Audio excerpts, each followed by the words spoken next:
देखिए, असम विधानसभा चुनाव की चर्चा झारखंड में भी खूब हो रही थी। हेमंत हो, कल्पना सोरेन हो या जेएमएम के बड़े दिग्गज नेता, उन्होंने असम में कैंप किया और आज परिणाम की बारी है। क्या असम में वो परिणाम आ पाए जिसकी उम्मीद जेएमएम कर रही थी? राजनीति सिर्फ हार जीत का खेल नहीं होता, राजनीति संकेतों का खेल होता है और असम विधानसभा चुनाव में जेएमएम के लिए कुछ बड़े संकेत मिले हैं। आज हम उन्हीं संकेतों पे बात करते हैं। आज हम उन 18 सीटों पर बात करेंगे जिन 18 सीटों पर जेएमएम चुनाव लड़ रही है। एक एक कर हम सभी सीटों का ब्यौरा आपको बताएंगे। पहली बात मजहब सीट की कर लेते हैं। मजहब विधानसभा सीट जहां से बीजेपी के कैंडिडेट लीड कर रहे हैं, जिनका नाम है चरण बोरो। बीजेपी से चरण बोरो लीड कर रहे हैं और वहां जेएमएम से प्रीति रेखा बारला हैं जो सेकेंड नंबर पे लगातार बनी हुई हैं। अभी तक रिजल्ट नहीं आया, लेकिन रिजल्ट कभी भी आ सकता है। लेकिन लीड बड़ा है, बीजेपी इस लीड में काफी आगे जाती हुई दिखाई दे रही है। इसी तरह एक एक कर हम असम विधानसभा की उन 18 सीटों पर बात करेंगे जहां जेएमएम कॉन्टेस्ट में थी। अब चलिए विश्वनाथ विधानसभा सीट की बात कर लेते हैं, जहां से पल्लव लोचन दास जो बीजेपी कैंडिडेट है वो वहां से आगे हैं। तेहरू गौर यहाँ से जेएमएम के लिए चुनाव लड़ रहे थे, जो तीसरे नंबर पर हैं।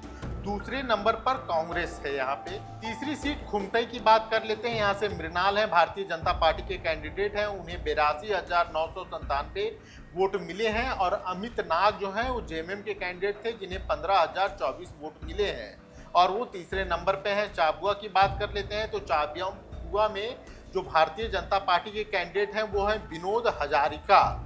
उन्हें 70,000 से ज़्यादा वोट मिले हैं और लगभग 40,000 से ज़्यादा मार्जिन से वो लीड कर रहे थे। जेएमएम के जो कैंडिडेट हैं भूपेन मुरारी, उन्हें 10,344 वोट अब तक मिले थे और वो यहाँ भी तीसरे नंबर पे हैं। बात गोसाईगांव की कर ले तो यहाँ भी बीजेपी की बढ़त है और झारखंड मुक्ति मोर्चा के जो कैंडिडेट हैं उन्हें यहाँ 13,330 वोट मिले हैं। लगभग 10,368 वोट से वो पीछे हैं, लेकिन यहाँ भी झारखंड मुक्ति मोर्चा के जो कैंडिडेट हैं वो दूसरे नंबर पर हैं। ये गौर करने वाली बात है। सोनारी सीट की बात कर लेते हैं। बलदेव तेली जेएमएम के सबसे जो पॉपुलर कैंडिडेट थे वहां वो बलदेव तेली थे। अब तीसरी सीट सोनारी की बात कर लेते हैं। वहां से बलदेव तेली चुनावी मैदान में थे और जेएमएम की सबसे पॉपुलर कैंडिडेट्स में एक थे। तो बलदेव तेली की स्थिति भी देख लेते हैं। तो बलदेव तेली तीसरे नंबर पे हैं। यहाँ से जो भारतीय जनता पार्टी के सोमेश्वर पुनवार हैं वो जीत दर्ज कर रहे हैं। वहीं दुलाजान की बात कर रहे हैं तो यहाँ से नागेश्वर तेली भारतीय जनता पार्टी के कैंडिडेट थे, वो लगभग 10,000 की लीड लिए हुए हैं। पीटर मिंज यहाँ से जेएमएम के कैंडिडेट थे, जो अभी 7,843 वोट उन्हें मिला है।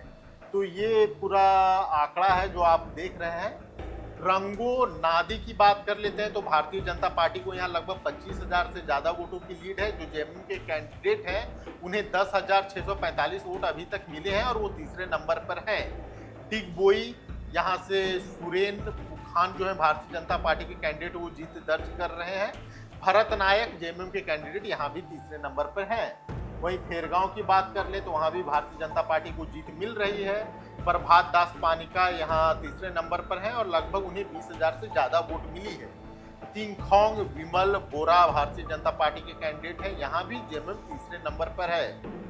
बरचलिया यहाँ से भारतीय जनता पार्टी की लीड है। अब्दुल मजान यहाँ तीसरे नंबर पर है, लगभग 7,000 वोट मिली है। रांगपाड़ा सीट की बात कर ले तो यहाँ से भी भारतीय जनता पार्टी को लीड मिल रही है। मैथ्यू टोको यहाँ से जेएमएम के कैंडिडेट थे, जो अभी तीसरे नंबर पे है।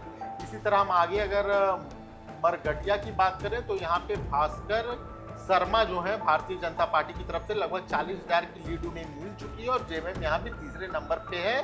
जेएमएम की तरफ से जमाल मिंज यहाँ के कैंडिडेट थे, जिन्हें लगभग 17 से 18,000 वोट मिल रहे हैं। वहीं अगर सारू पथार की बात करें तो यहाँ से साहिल मुंडा जेएमएम की तरफ से, जिन्हें 10,000 लगभग वोट मिले हैं और जो भारतीय जनता पार्टी के कैंडिडेट हैं वो लगभग 48,000 वोटों से आगे हैं अपने निकटतम प्रतिद्वंदी से, यहाँ भी तीसरे नंबर पर हैं। हारेगांव की बात कर ले तो यहाँ पोलो लैंड पीपल फ्रंट की जीत दर्ज हो रही है। लगभग 32,000 वोटों से वो अपने निकटतम प्रतिद्वंदी से आगे हैं। और यहाँ जो झारखंड मुक्ति मोर्चा के कैंडिडेट हैं उन्हें लगभग 20,000 वोट मिली है और वो तीसरे नंबर पर हैं। तो कई ऐसी सीटें हैं जहां जेएमएम के कैंडिडेट्स ने अच्छा प्रदर्शन किया। देखिए, पहली बार किसी स्टेट में जाकर चुनाव जीतना बहुत आसान नहीं होता, लेकिन जेएमएम के कैंडिडेट्स को जो है काफ़ी जगह पे अच्छे मार्जिन पे वोट मिले हैं। 2 विधानसभा सीट तो ऐसे हैं जहां जेएमएम के कैंडिडेट लगातार दूसरे नंबर पे बने हुए हैं और ये जेएमएम के लिए अच्छा संकेत है। असम विधानसभा चुनाव में जेएमएम की तरफ से, जेएमएम के नेताओं की तरफ से काफ़ी मेहनत किया गया। जेएमएम के कई बड़े दिग्गज नेता असम विधानसभा चुनाव में आपको पसीना बहाते नजर आए थे। टी ट्राइब्स की बात हुई थी, सीएम हेमंत सोरेन का आपको नया चेहरा मिला था। लोगों से जिस तरीके से सीएम मिल रहे थे, भाषण दे रहे थे, लोगों से संपर्क कर रहे थे, वो कई तरह के संकेत हैं और वोट में भी उसका कुछ रिफ्लेक्शन देखने को मिल रहा है। हाँ, जेएमएम बहुत अच्छी तैयारी वहाँ नहीं थी, लेकिन कई सीट है जहाँ 30,000 20,000 वोट मिले हैं। कई सीटों पर तो मतलब कांग्रेस के जस्ट पीछे है और जिन 2 सीटों पर जेएमएम आगे है वहाँ कांग्रेस तीसरे नंबर पे है। जो वहाँ समझिए कांग्रेस का एक लंबा राजनीतिक इतिहास रहा है, तो जेएमएम की एंट्री बहुत राजनीतिक दृष्टिकोण से, संकेतों के दृष्टिकोण से बहुत बुरी नहीं कही जाती।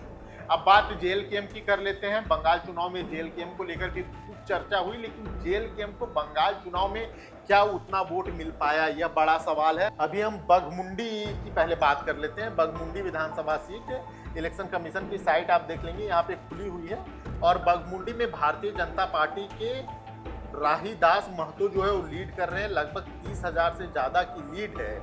अगर हम जेएलकेएम देख लें तो देखिए जेएलकेएम यहाँ 5वें नंबर पर है और जेएलकेएम कैंडिडेट को मात्र 1452 वोट अभी तक मिलते हुए दिखाई दे रहे हैं। वहीं दूसरी सीट की बात कर लें, दूसरी जौनपुर सीट है जहाँ से भी जेएलकेएम के कैंडिडेट चुनावी मैदान में थे। तो वहाँ आप देखेंगे यहाँ से भी भारतीय जनता पार्टी के कैंडिडेट जो है वो चुनावी मैदान में 17,000 वोटों से ज़्यादा की लीड है।